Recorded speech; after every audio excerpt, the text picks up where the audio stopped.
Okay. Hello. And I think that I am live right now. There's a 20-second delay. I'm sure everyone starts their shared Facebook Live event the same way. Crazy technology. Anyway, thank you very much for joining me today. I'm going to be talking about managing yourself and managing your workflow. And I guess why I kind of angled it that way is because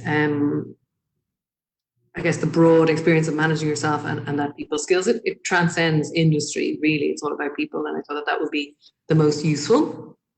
Um, and so who am I? My name is Frances Mitchell. I am the Director of Business Development for Dolman Design and Innovation, which is a product design and innovation consultancy based in North Dublin. Previous to that, I was the Head of Programme Development for the Innovation Academy in UCD.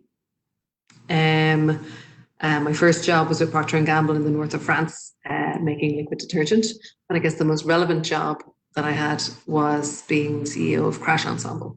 So I started working with Crash Ensemble towards the end of my master's in music and media technologies that I did in Trinity College. An amazing course, really full of fabulous people, and really opened my mind to music in a different way. And when I was there, Donnacha Dennehy was the creative director of the master's program and also the artistic director of Crash. So I first started working on production of the gigs and then eventually became CEO. So I ran Crash for a number of years and still love it. I'm on the board. I was the chairperson of the board for quite some time as well. And I'm still on the board. So that would be, I guess, my direct experience in terms of the music industry. Okay, so that's just to give you a bit of context of who I am. I am going to, I forgot to, let's record in the cloud. Okay, I'm now recording. So what am I going to do? I'm going to share my presentation with you. And hopefully you can all see that. And this is just to talk about what I'll be covering. So there's 2 sessions this week, and I kind of split it out into the people focus and the side which is all about tools and practical project management and management techniques. I've done these workshops before, obviously in person, the last few times that I've done it, which was lots of fun. And you do miss the people interaction. I guess everyone's missing people interaction right now. But that's what I'm going to focus on today, people. There was the talk about the post about this ultimately leading to networking and the importance of that. And that's where I am going, what I'm talking about with people. But next on Thursday, it's going to be a bit more about tools and techniques for management as well. So today's session, all about people. So the things I'm going to want to talk about is what kind of person are you? So there's the question that you pose yourself. And it's about not trying to be someone you are not. Authenticity is so important in every walk of life. And that's really where I want to get with that point. Thinking about who you know, making lists. You might be surprised around who you know. Who do you like and who do you admire? You can learn from people and analyze from there. Networking is not a dirty word, and it's about starting small, being yourself, all of that. But we'll dig deeper into all of these things. A bit on presenting yourself and who is your audience. So that's the kind of stuff that I think would be hopefully useful for you today. And I did this slide just to really talk about that. Who are you? Who are you as a performer or as a musician, as someone in the music community? And everybody is different. As you can see, there's quite a different mix of artists here, but it frames you. And it's a good question to pose yourself. It's not just that philosophical question of who are you. It's also, defining who you are helps you define the steps you take in your career. It should hopefully make life easier once you have a clearer idea, well, who am I and what is it that I'm doing here? And that links to something that happens a lot in business. And I don't want to businessify things too much. Unfortunately, I am in the business world now and I am exposed to a lot of this stuff. But there's stuff here that really does make sense across the board. This mission and vision and values thing that businesses do would actually hopefully be more interesting to do as an artist. And it's really looking at, the mission is what is it you want to be doing? Who's your audience? What's your differential? That's very businessy, but what makes you different? Why you? Why would someone choose to listen to you over somebody else? The vision would be more aspirational, and there's always this thing about whether vision or mission should come first in terms of thinking about it. give yourself a vision. Where do you want to be in 5 years, 10 years, 15 years? You know, think big. The vision is supposed to be this big thing, you know, as real aspirational. And the values, hugely important. It's the core of who you are. And how do you even do that? Just start thinking of words that describe you. So we did it for my company, you know, creative, problem solving, integrity, all of these things come out, and then you can assemble them in a sentence that makes sense and say, this is me in my professional world. And the reason you would do this is that it gets a good framework of how you should build your career strategy. And we're working on strategy. I'm doing a lot on strategy at the moment. It's really useful to define these things because it helps you make choices, because it means that it narrows your focus. There's so much that you could do, but you need to narrow your focus, or else you'll be doing a little bit of everything instead of a good lot on the right things. And that's what you want to do. You want to focus on the right things that make sense for you as an artist. So then moving on to who I know.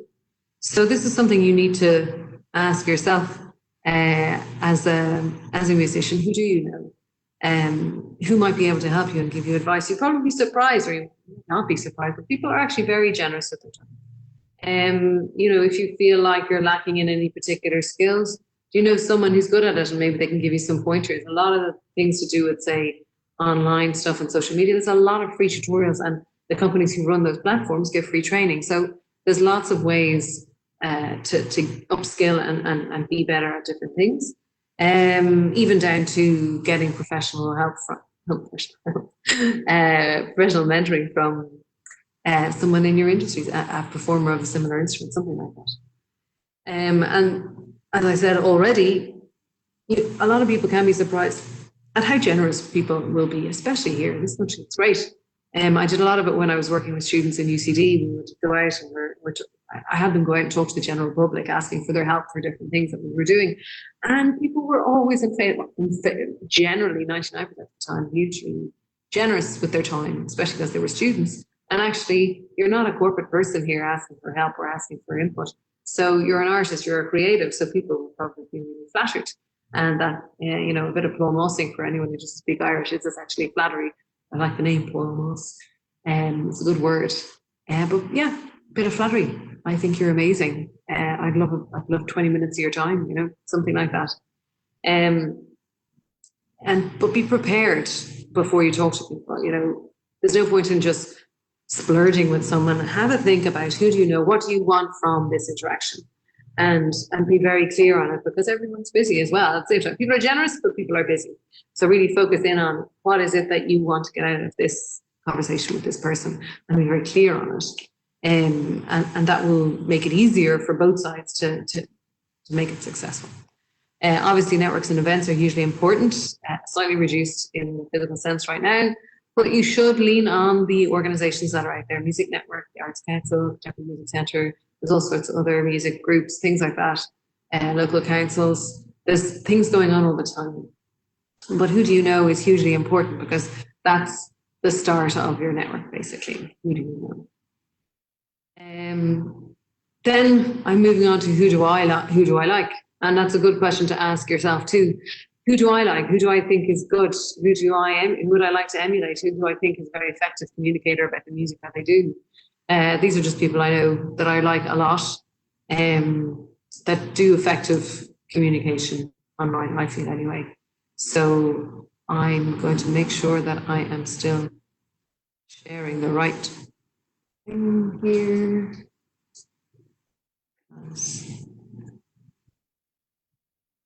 Sorry, I'm sharing my meeting window. That's not what I want to do, sorry.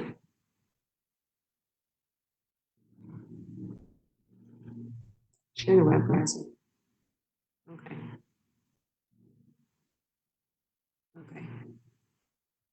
I'm hoping you can see this now. So this is just an example of Francesco Turrisi. I don't know if you know him, but he's brilliant. He's a brilliant musician, but he's also very good, and he always has been, communicating the work that he's doing. It's a lot of work to do all of this, getting videos, putting up about his cooking at the moment. But there's a lot of content there to do, but he's very good at it. And he's very much himself and authentic when he's doing it. This is just what interests him and all of that. And it is really well done and well put together. Another good person in terms of online communication is Linda Buckley. So I'm trying to give you a mix of different people. So Francesca's a performer, Linda's a composer, performer. And so just putting up notifications, letting people know when things are on. I think she does a very good job. Again, these are also friends of mine. But I like what they do. I wouldn't be running up there if I didn't like what they do. Then there's also what Dan was doing. So I saw this recently. This is slightly different. This is more in music education. I don't know if you know Dan Jacobson. He's deadly. We were in college together, and I've just seen this. So this is slightly different. So Facebook is probably one of the most common places to talk about your music. But Daniel's doing something slightly different. Well, I'm noticing more what he's doing here on LinkedIn. So LinkedIn would be a more professional network. But what he's done here is he's doing a series of interviews with guitarists, really great guitarists, and he's putting them up online. So doing interviews and things like that. So again, leveraging his network of people he knows to make interesting episodes for people to tie into and events that they can attend. And it's going down a treat. I just think it's genius, because when you think about who are the people who you want to teach, and they're all working. Most of the people who learn guitar are on instrument, they're working full time. And part of their working full time, they would be on LinkedIn. And he's pulled together a very professional approach to communicating interesting things about the school that he does. And there's all these people who are still in work, still earning a living, still have the money to spend on music lessons. And he's giving them really nice content online. So it's just something I really liked Dan was doing there. There's lots of people who are really good. Sue Reinhardt, really, really lovely content, really well thought through. Also, Tara Erot, another singer. She's brilliant. She just puts up a lot of really good content online, and that makes it very engaging and nice insights into it. Crash, obviously, I'm going to think they're brilliant because I have a love for them that will never go away. But they're very good at, working with different people, making different forms of content and posting it up with interesting information. So this is the kind of stuff you need to be thinking of. Obviously, if you were on any of the previous sessions, you would have had a session with Nick Roth, who is at the core of your Rodney, also really great on putting up content. And I Draw Slow, also I really like them, but they're also doing things at another level. So they have a thing here called a chatbot that comes up here. So I'm hoping you can see this. So there's various levels with which you can build these pages, and it's free to build a Facebook page. So I know also that there tends to be varying levels of people who look at these kinds of sessions. So fundamentally, if you are not online, you need to be online. It's hugely important, because that's where your audience is. It's where people are, and it's the fundamentals of anything that you're doing. If you're not talking about it, people don't know you're doing something, or are you really doing it? They're in the woods. But it is hugely important. And there are loads of tutorials on how to build a Facebook page. I mean, literally when you go here to create a page, connect and share, and you build it from there. And again, you're starting with the people you know, your own personal network. What do you want to do? Where do you want to go from there? So now I'm going to move back to my presentation. I hope.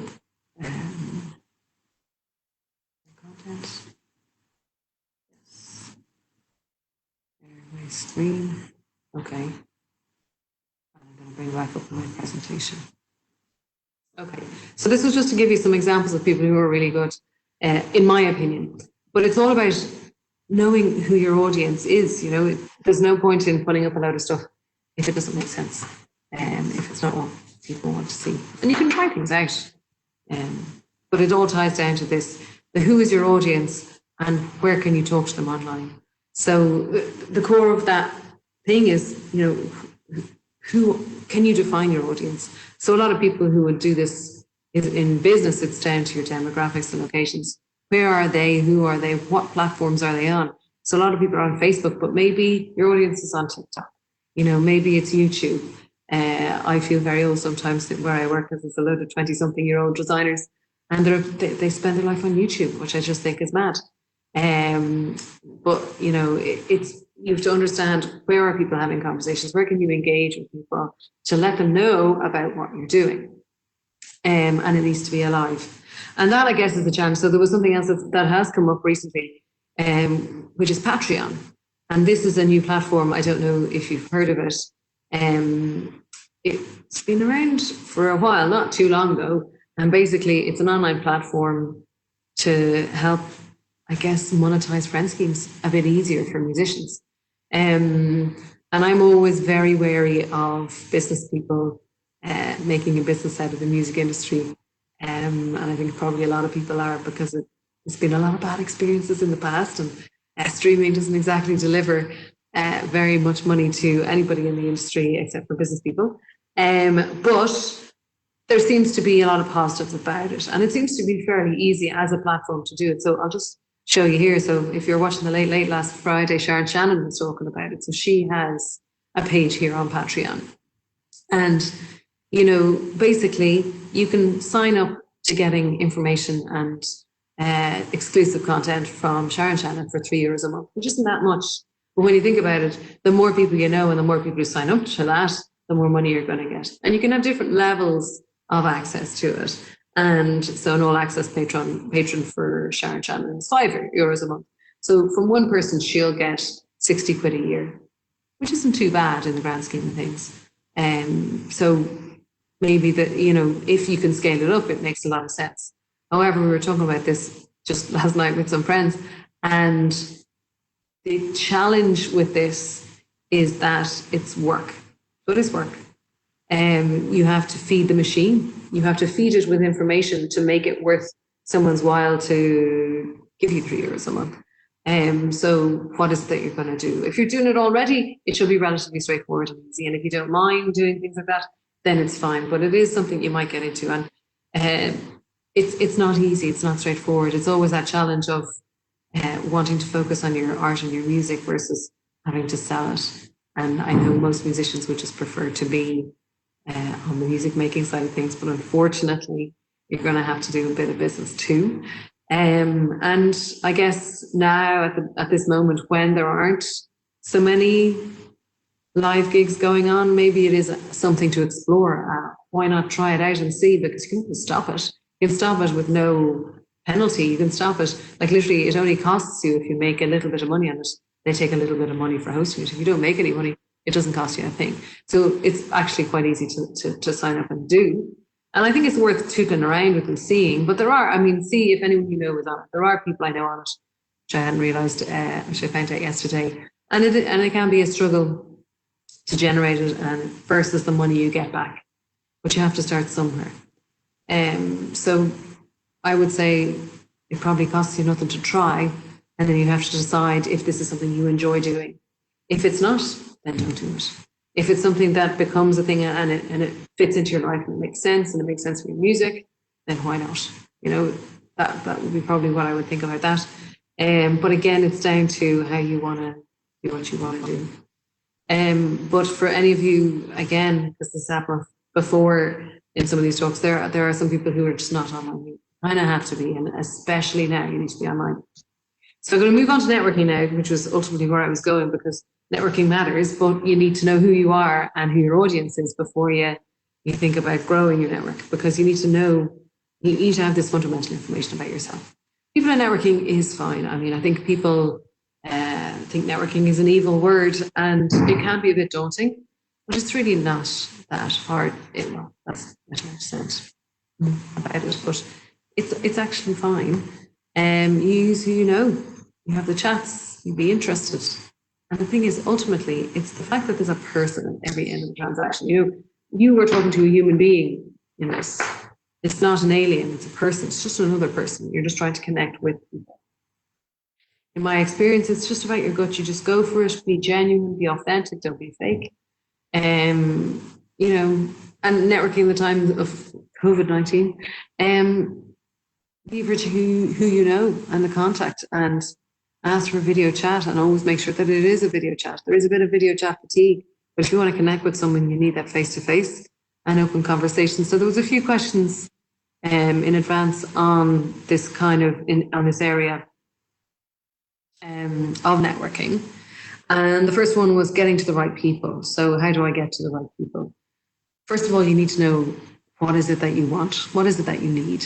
And then you can move on to, well, who's the right people? So if it is about getting gigs, where do you want to get the gigs? Where do the gigs happen? Who books those gigs? So actually it comes down to research. You have to do a bit of research on venues, who works in the venue, all that kind of stuff, and trying to get the nitty gritty. But if it's about getting a gig, it's, well, who makes the decision on who gets booked? And that's the person you need to get to.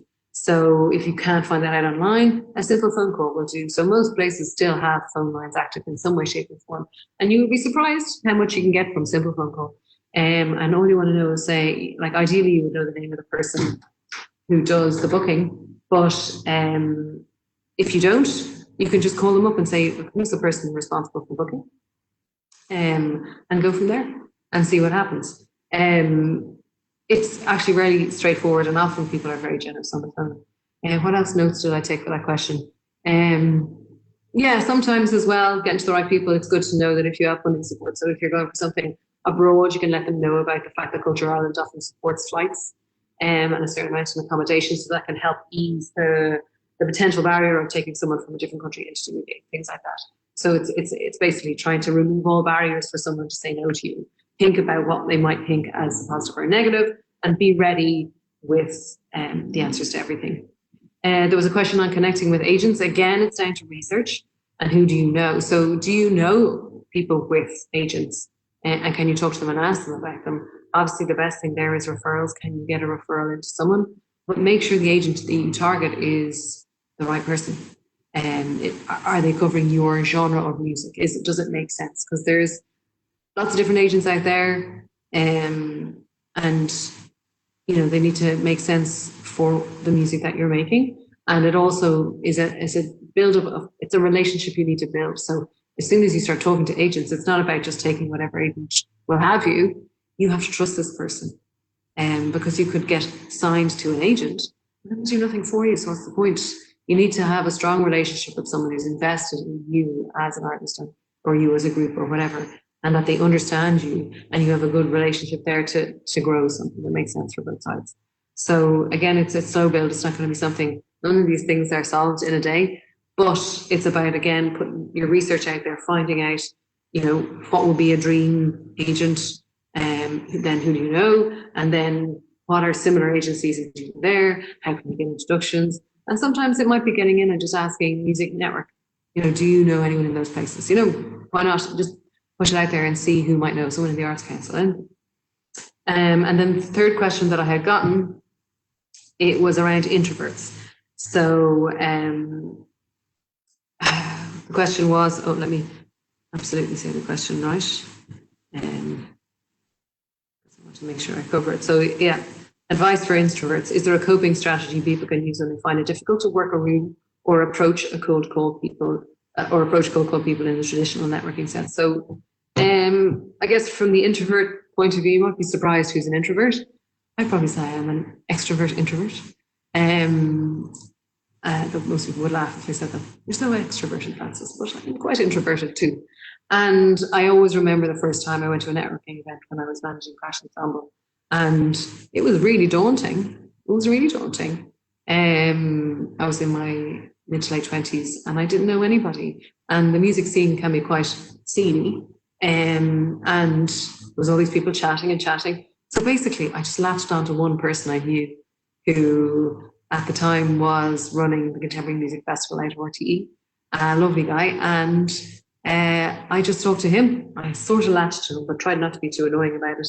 And I was honest with him. I said, I know nobody here. I know absolutely nobody here. And he's like, oh, don't worry about it, Francis. I'll introduce you. So, you can be quite honest with people. Find someone you know, or if you're going, go with someone, bring someone with you, but don't just focus on that one person. You're there to meet people and try and be open and generous with it. So the thing about networking is be attentive and listening to other people. Don't go in asking, go in giving.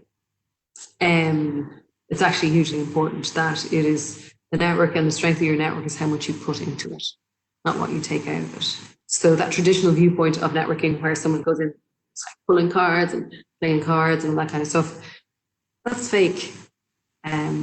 And that's not what anyone is looking for, actually. People are looking for a genuine connection.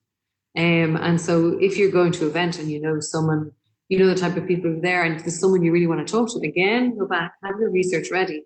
Is there something that you can go and talk to them about that you're genuinely interested in? And it could be down to, like, I love what you've done there, and I actually know something else that might be of use to you, or whatever, or I know another musician who's doing that, or I know I have access to an instrument maker, or whatever. It could be anything. But you're just looking for a genuine connection. So a bit of research in advance. And often, if it's someone who's hugely important there that you want to talk to, what do you want to get out of it? So if it's, say it's someone who books for a venue, what you really want is a follow-up chat. So you're not going to get everything covered in this networking event at all. You want a follow-up chat. So that's what you're aiming for. So if you're meeting someone physically, it's like, can I actually talk to you more detail about that? At this moment in time, it's harder to get to people. So again, you're leveraging your network, and the cold call thing, try as hard as you can to see, is there anyone who will introduce you to someone who you want to talk to, even if it's through multiple chains of people to get to people. Recommendations are always easier. But if it's just a cold call, again, know what it is you're offering, but make sure it makes sense to them. So if they're booking in a venue, understand their venue, understand the types of acts that they book, which is reflective of the kind of audiences that they would have.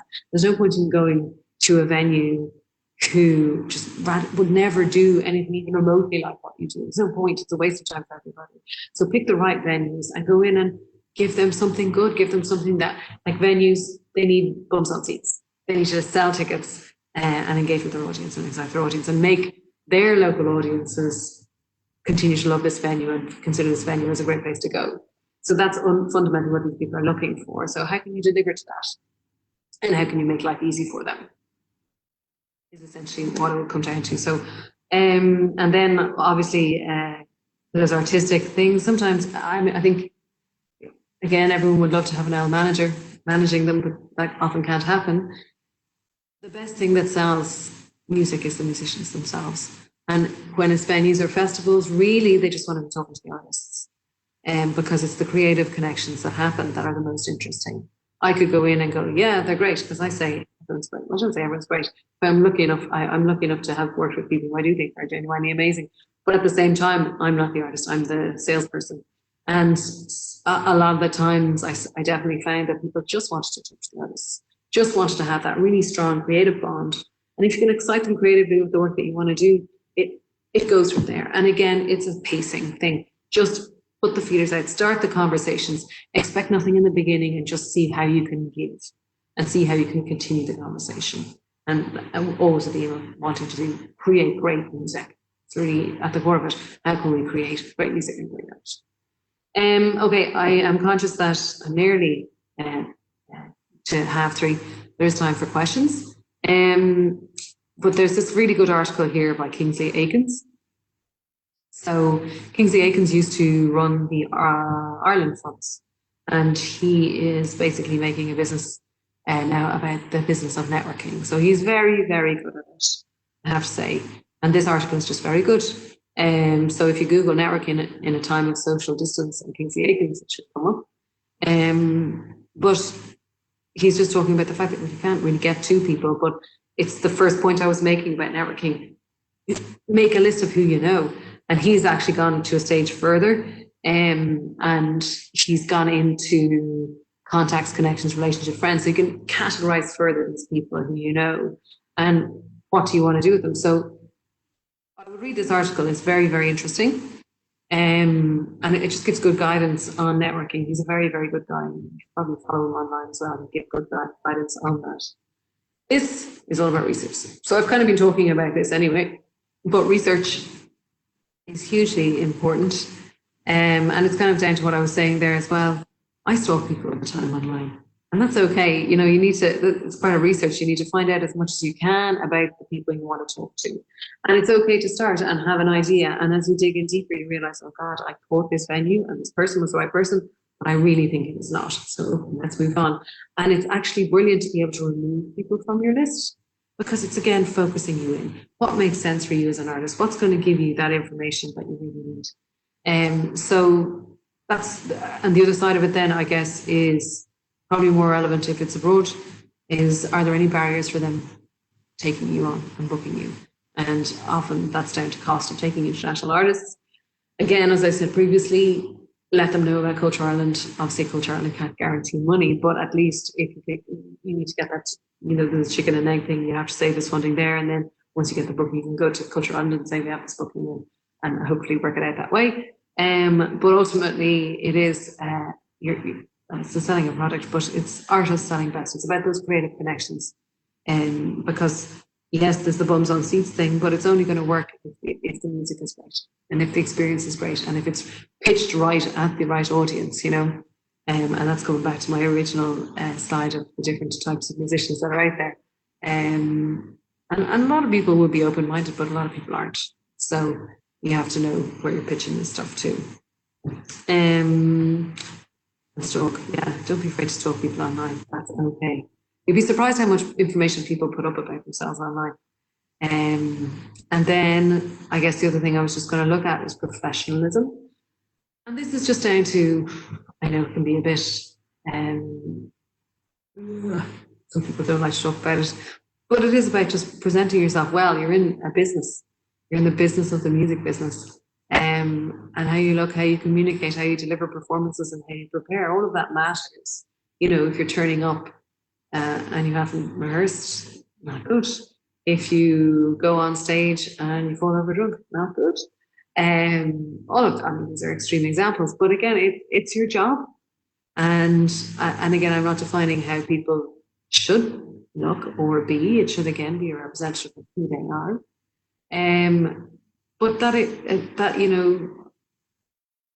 fine balance. Yes, some people can come in looking like they've pulled themselves through a hedge backward and it works for them. But I guess if you are looking for gigs and you want to be taken seriously, you have to present yourself in some shade of professional way, because if someone is going to book you for a gig, they need to trust you. And how are they going to trust you? You deliver yourself professionally, you respond in a timely manner to their emails, you let them know what they need to do, you understand them, and you come to them saying, I know you like this, I know you like that. It shows you've invested in this conversation. It shows you've done your homework, and that matters. I love that personally when that happens. If someone comes to me and they're like, oh yeah, I've looked at your website. I love what you did there. I love what you did that. I actually think this is what would make sense in this context. And I have this idea and all of this. And so you're really honing it well. I guess at this moment in time, most of these conversations are going to be online. And again, it's about professionalism. So like, for instance, today I chose to make sure I was at a plain blank wall and not in the bedroom at the back of my house with an awful cupboard and loads of rubbish. And I brushed my hair and I'm not wearing my pajamas. So it's these simple things, make an effort. If you're going to have an important chat with someone, make the effort. Don't, like, I'm hearing crazy stories of people being on work chats with their hair up in towels because they're straight out of the shower, or in their pajamas, or actually even before all of this, I interviewed someone and he had a very nice shirt and tie up here, but didn't angle his camera very well and kept putting his leg up on the table. And when he put his leg up on the table, we could very clearly see he was only wearing his underpants. So this can happen. So make sure again, it's about preparation. So you can go onto these systems, whether it's Zoom or WebEx or whatever, you can see what you look like before you go onto the meeting, and you should make sure that you look well, that you look formal, but you look like someone trusts and wants to do business with, and you've made an effort for this meeting, It's the simple things that matter. Like, there's loads of articles about how to do all of this and that and the other, and that's a lot of people with a lot of spare time in their hands. But the fundamentals are the same, You don't have to have plants in the background. Yes, there's all this talk about how great people's libraries are and behind them, but you have to be careful. You never know what you might have missed in your bookshelves. It's easiest to keep it simple. So that would be basically what I would say about that. And then I guess that's mostly what it is. I'm not sure that there are any more questions. On Thursday, I'm going to focus a bit more on tools for management. So, like, again, back to your audience, how can you get to them? Basics of good management of your time, how you want to approach projects, good structured approach to career management, training that's out there and what should I be asking for. So that's kind of top line, what I want to look at. If there's any, I guess, questions that you would like or anything you'd like to have covered, please let Music Network know. Or if there's anything that I didn't cover today and you'd like me to touch again on Thursday, please let me know. But I think that is, oh, there's one question here. Oh, there you go. Let me see.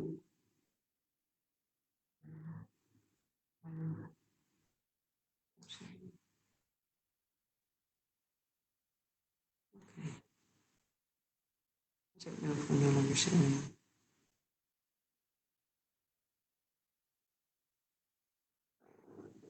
I have to stop sharing. Anyway, okay. What do you do when the other person you're interacting with isn't treating the meeting professionally? Did a gig a while ago and there were weeks and weeks between emails. Yeah, so someone who was trying to put together a gig. The gig was still good in the end, but it was unnecessarily stressful to organize because of this. I guess that's, sorry, I'm not sure if I'm sharing everything very well here. So it is tough. It is tough with people, very much so. It's tough when the other person is not, yeah, I don't know how to stop sharing the screen. Oh, there's, sorry, a really large button that says stop sharing. So sorry.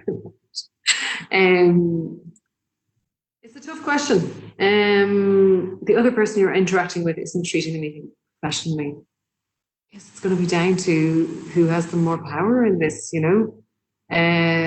It's a tough one because you would hope that if you're the musician and you're interacting with someone who's hosting the gig, that they themselves would be professional in it. But yeah, there are people in every industry who are just terrible. And so I guess you just have to try fight disastrousness with professionalism in as much as you can. And yeah, I guess the fundamental then is, do you trust this person? Will it work out? Though I would be absolutely the same. I would hate that stress. But you have to just go, okay, what do I need to do? What do I need to put in place so that even if they come at me 5 minutes before the gig, having not answered any of my questions, I can still pull it off, you know? But yeah, I would just continue to fight lack of professionalism with professionalism, and just kind of insist, you know, okay, this is what we've just talked about. I'll send you a summary email. I'm going to do this. What are the actions? So make sure at each, before you stop every conversation, there's a list of actions and a person against them and a time with which something has to be done by. And you follow that up with an email detailing that out, and then you keep the conversation going. I mean, that's all you can really do if people are just not being professional. And then it's down to you whether you want to work with them again afterwards. I know myself that there were certain venues that I did do gigs with, but I would never work with again, because life is too short, and you have to make a judgment call on that, and that'll be your own judgment call. But some people are not worth working with, ultimately. So I don't think that there are any more questions. This is also a 20-second delay. So unless there are any more questions, I'm probably going to sign off on this. And thank you very much for your time. And hopefully I will see you again on Thursday. Thank you very much.